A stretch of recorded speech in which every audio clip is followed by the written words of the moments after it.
प्यारे परमेश्वर, इस अच्छे से समय के लिए आपको धन्यवाद देते हैं। आज के इस बाइबल वचन समय को भी आप आशीषदायक बना के दीजिए। इस वचनों के द्वारा हमसे बातें कीजिए। यीशु मसीह के नाम से मांगते पिता, आमीन। गिनती अध्याय 2।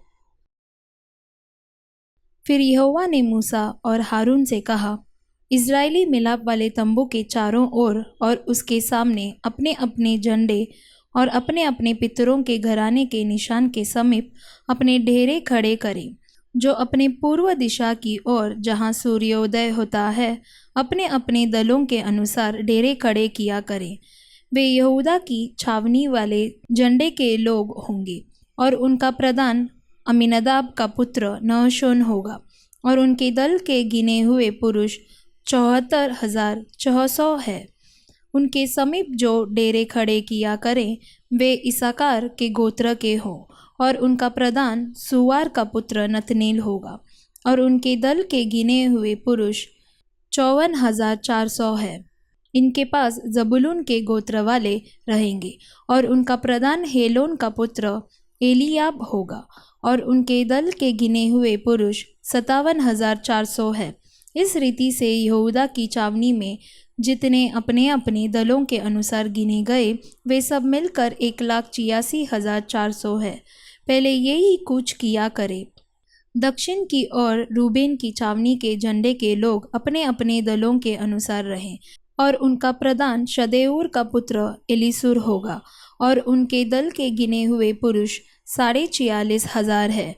उनके पास जो डेरे खड़े किया करे वे शिमोन के गोत्र के होंगे और उनका प्रधान सूरीशदे का पुत्र शलूमीएल होगा और उनके दल के गिने हुए पुरुष 59,300 है। फिर गाद के गोत्र के रहें और उनका प्रधान रूएल का पुत्र एलियासाप होगा और उनके दल के गिने हुए पुरुष 45,650 है। रूबेन की छावनी में जितने अपने अपने दलों के अनुसार गिने गए वे सब मिलकर 1,51,450 है। दूसरा कुछ इनका हो। उनके पीछे और सब छावनियों के बीचों बीच लेवियों की छावनी समेत मिलाप वाले तंबू का कुछ हुआ करे। जिस कर्म से वे डेरे खड़े करे उसी कर्म से वे अपने अपने स्थान पर अपने अपने झंडे के पास पास चले। पश्चिम की ओर एप्राइम की छावनी के झंडे के लोग अपने अपने दलों के अनुसार रहें और उनका प्रधान अमीहूद का पुत्र एलीशामा होगा और उनके दल के गिने हुए पुरुष 40,500 है। उनके समीप मनश्शे के गोत्र के रहें और उनका प्रधान पदासूर का पुत्र गमलीएल होगा और उनके दल के गिने हुए पुरुष 32,200 है। फिर बिन्यामीन के गोत्र के रहें और उनका प्रधान गिदोनी का पुत्र अबीदान होगा और उनके दल के गिने हुए पुरुष 35,400 है। एप्राइम की छावनी में जितने अपने अपने दलों के अनुसार गिने गए वे सब मिलकर 1,08,100 पुरुष है। तीसरा कूच इनका हो। उत्तर की ओर दान की छावनी के झंडे के लोग अपने अपने दलों के अनुसार रहें और उनका प्रधान अमीशदे का पुत्र अहीएजेर होगा और उनके दल के गिने हुए पुरुष 62,700 है और उनके पास जो डेरे खड़े करें वे अशेर के गोत्र के रहे और उनका प्रधान ओकरान का पुत्र पगीएल होगा और उनके दल के गिने हुए पुरुष 41,500 है। फिर नप्ताली के गोत्र के रहें और उनका प्रधान एनान का पुत्र अहीरा होगा और उनके दल के गिने हुए पुरुष 53,400 है। और दान की छावनी में जितने गिने गए वे सब मिलकर 1,57,400 है। ये अपने अपने झंडे के पास पास होकर सबसे पीछे कूच करें। इज़राइलियों में से जो अपने अपने पितरों के घराने के अनुसार गिने गए वे यही है और सब छावनियों के जितने पुरुष अपने अपने दलों के अनुसार गिने गए वे सब मिलकर 6,03,500 थे। परंतु यहोवा ने मूसा को जो आज्ञा दी थी उसके अनुसार लेविय तो इज़राइलियों में गिने नहीं गए। इस प्रकार जो जो आज्ञा यहोवा ने मूसा को दी थी इज़राइली उन आज्ञाओं के अनुसार अपने अपने कुल और अपने अपने पितरों के घरानों के अनुसार अपने अपने झंडे के पास डेरे खड़े करते और कूच भी करते थे। आमीन। यूहन्ना अध्याय 5। इन बातों के पश्चात यहूदियों का एक पर्व हुआ और यीशु यरूशलेम को गया। यरूशलेम में बेड़ फाटक के पास एक कुंड है जो इब्रानी भाषा में बैतहसदा कहलाता है। उसके 5 ओसारे हैं।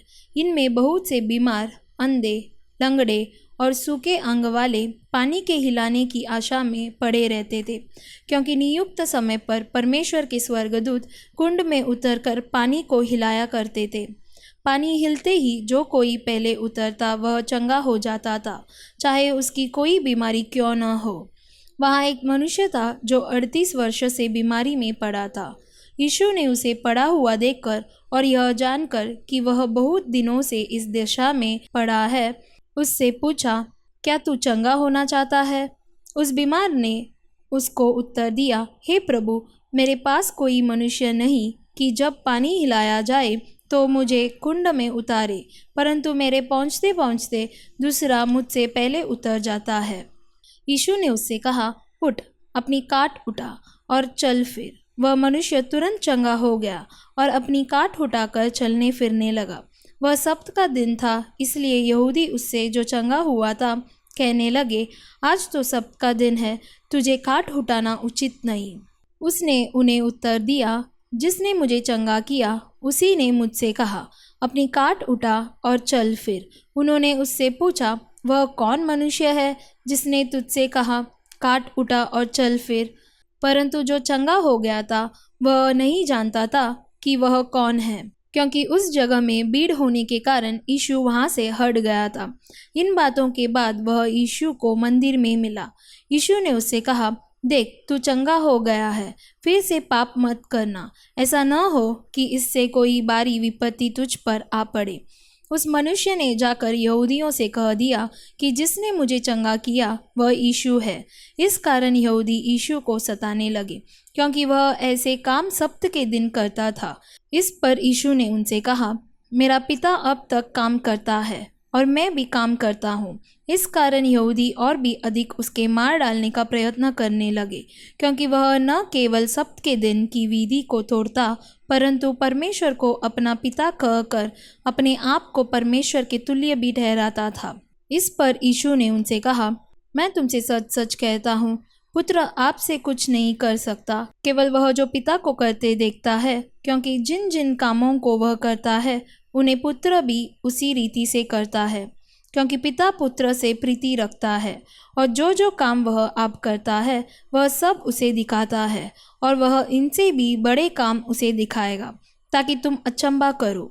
जैसा पिता मरे हुओं को उठाता और जिलाता है, वैसा ही पुत्र भी जिन्हें चाहता है उन्हें जिलाता है। पिता किसी का न्याय नहीं करता, परंतु न्याय करने का सब काम पुत्र को सौंप दिया है, कि सब लोग जैसे पिता का आदर करते हैं वैसे ही पुत्र का भी आदर करें। जो पुत्र का आदर नहीं करता वह पिता का जिसने उसे भेजा है आदर नहीं करता। मैं तुमसे सच सच कहता हूँ, जो मेरा वचन सुनकर मेरे भेजने वाले पर विश्वास करता है, अनंत जीवन उसका है और उस पर दंड की आज्ञा नहीं होती, परंतु वह मृत्यु से पार होकर जीवन में प्रवेश कर चुका है। मैं तुमसे सच सच कहता हूँ, वह समय आता है और अब है जिसमें मृतक परमेश्वर के पुत्र का शब्द सुनेंगे, और जो सुनेंगे वे जिएंगे। क्योंकि जिस रीति से पिता अपने आप में जीवन रखता है, उसी रीति से उसने पुत्र को भी यह अधिकार दिया है कि अपने आप में जीवन रखे, वरन उसे न्याय करने का भी अधिकार दिया है, इसलिए कि वह मनुष्य का पुत्र है। इससे अचंभा मत करो, क्योंकि वह समय आता है कि जितने कब्रों में हैं वे उसका शब्द सुनकर निकल आएंगे। जिन्होंने भलाई की है वे जीवन के पुनरुत्थान के लिए जी उठेंगे, और जिन्होंने बुराई की है वे दंड के पुनरुत्थान के लिए जी उठेंगे। मैं अपने आप से कुछ नहीं कर सकता, जैसा सुनता हूँ वैसा न्याय करता हूँ, और मेरा न्याय सच्चा है, क्योंकि मैं अपनी इच्छा नहीं परंतु अपने बेचने वाले की इच्छा चाहता हूँ। यदि मैं आप ही अपनी गवाही दूँ तो मेरी गवाही सच्ची नहीं। एक और है जो मेरी गवाही देता है, और मैं जानता हूँ कि मेरी जो गवाही वह देता है वह सच्ची है। तुमने यूहन्ना से पूछवाया और उसने सच्चाई की गवाही दी है, परंतु मैं अपने विषय में मनुष्य की गवाही नहीं चाहता। तो अभी मैं ये बातें इसलिए कहता हूँ कि तुम्हें उद्धार मिले। वह तो जलता और चमकता हुआ दीपक था और तुम्हें कुछ देर तक उसकी ज्योति में मगन होना अच्छा लगा। परंतु मेरे पास जो गवाही है वह यूहन्ना की गवाही से बड़ी है, क्योंकि जो काम पिता ने मुझे पूरा करने को सौंपा है, अर्थात यही काम जो मैं करता हूँ, वे मेरे गवाह है कि पिता ने मुझे भेजा है, और पिता जिसने मुझे भेजा है उसी ने मेरी गवाही दी है। तुमने न कभी उसका शब्द सुना और न उसका रूप देखा है, और उसके वचन को मन में स्थिर नहीं रखते, क्योंकि जिसे उसने भेजा तुम उसका विश्वास नहीं करते। तुम पवित्र शास्त्र में ढूंढते हो, क्योंकि समझते हो कि उसमें अनंत जीवन तुम्हें मिलता है, और यह वही है जो मेरी गवाही देता है। फिर भी तुम जीवन पाने के लिए मेरे पास आना नहीं चाहते। मैं मनुष्यों से आदर नहीं चाहता, परंतु मैं तुम्हें जानता हूँ कि तुम में परमेश्वर का प्रेम नहीं। मैं अपने पिता के नाम से आया हूँ और तुम मुझे ग्रहण नहीं करते। यदि अन्य कोई अपने ही नाम से आए तो उसे ग्रहण कर लोगे। तुम जो एक दूसरे से आदर चाहते हो और वह आदर जो एकमात्र परमेश्वर की ओर से है नहीं चाहते, किस प्रकार विश्वास कर सकते हो? यह न समझो कि मैं पिता के सामने तुम पर दोष लगाऊंगा। तुम पर दोष लगाने वाला तो मूसा है, जिस पर तुमने भरोसा रखा है, क्योंकि यदि तुम मूसा का विश्वास करते तो मेरा भी विश्वास करते, इसलिए कि उसने मेरे विषय में लिखा है।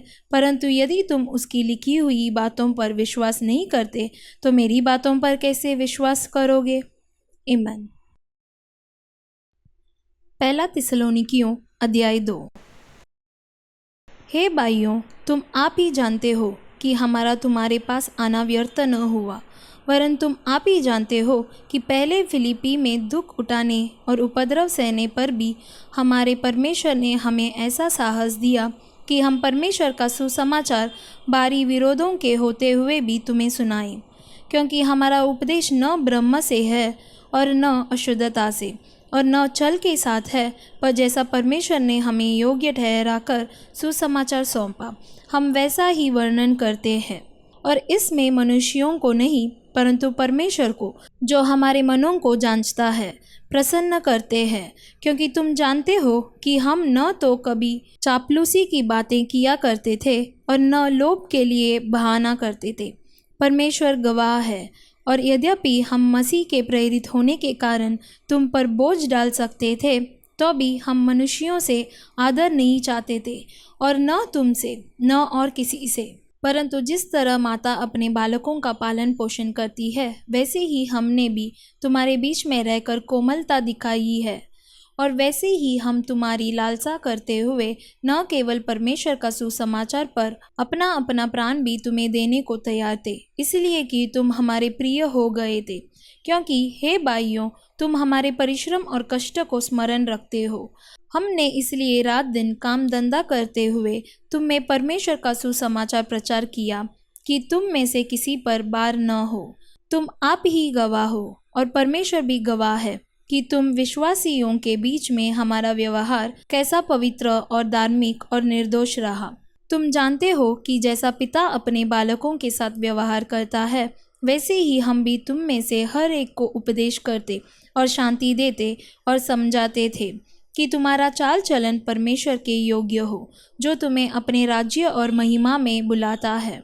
इसीलिए हम भी परमेश्वर का धन्यवाद निरंतर करते हैं कि जब हमारे द्वारा परमेश्वर के सुसमाचार का वचन तुम्हारे पास पहुंचा, तो तुमने उसे मनुष्यों का नहीं, परंतु परमेश्वर का वचन समझकर और सचमुच यह ऐसा ही है ग्रहण किया। और वह तुम विश्वासियों में जो विश्वास रखते हो प्रभावशील है। इसलिए तुम हे भाइयों, परमेश्वर की उन कलीसियाओं की सी चाल चलने लगे जो यहूदियों में मसीह यीशु में हैं, क्योंकि तुमने भी अपने लोगों से वैसा ही दुख पाया जैसा उन्होंने यहूदियों से पाया था, जिन्होंने प्रभु यीशु को और भविष्यद्वक्ताओं को भी मार डाला और हमको सताया। और परमेश्वर उनसे प्रसन्न नहीं, और वे सब मनुष्यों का विरोध करते हैं, और वे अन्य जातियों से उनके उद्धार के लिए बातें करने से हमें रोकते हैं कि सदा अपने पापों का नपुआ बरते रहें। पर उन पर परमेश्वर का भयानक प्रकोप आ पहुंचा है। हे भाइयों, जब हम थोड़ी देर के लिए मन में नहीं वरन प्रगट में तुमसे अलग हो गए थे, तो हमने बड़ी लालसा के साथ तुम्हारा मुंह देखने के लिए और भी अधिक यत्न किया। इसलिए हमने अर्थात मुझ पौलुस ने एक बार नहीं वरन 2 बार तुम्हारे पास आना चाहा, परंतु शैतान हमें रोके रहा।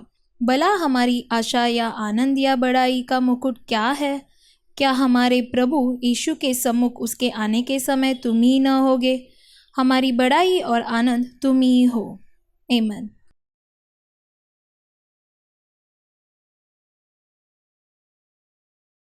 प्यारे परमेश्वर, इस समय के लिए आपको धन्यवाद देते हैं। आज के इस बाइबल वचन समय को भी अपने आशीषदायक बना के दिया, इसलिए धन्यवाद करते परमेश्वर। जैसे हम पढ़े थे, उस 38 साल जो बीमारी से पीड़ित था उसे आपने चंगा किया था, उसी प्रकार इस बाइबल वचन में जो भी चंगाई के चाहत से देख रहे हैं उन्हें आप चंगाई दीजिए, और हमारा चाल चलन आपके सामने हमेशा योग्य रहने के लिए हम प्रार्थना करते हैं। यीशु मसीह के नाम से मांगते पिता, आमीन। God bless you.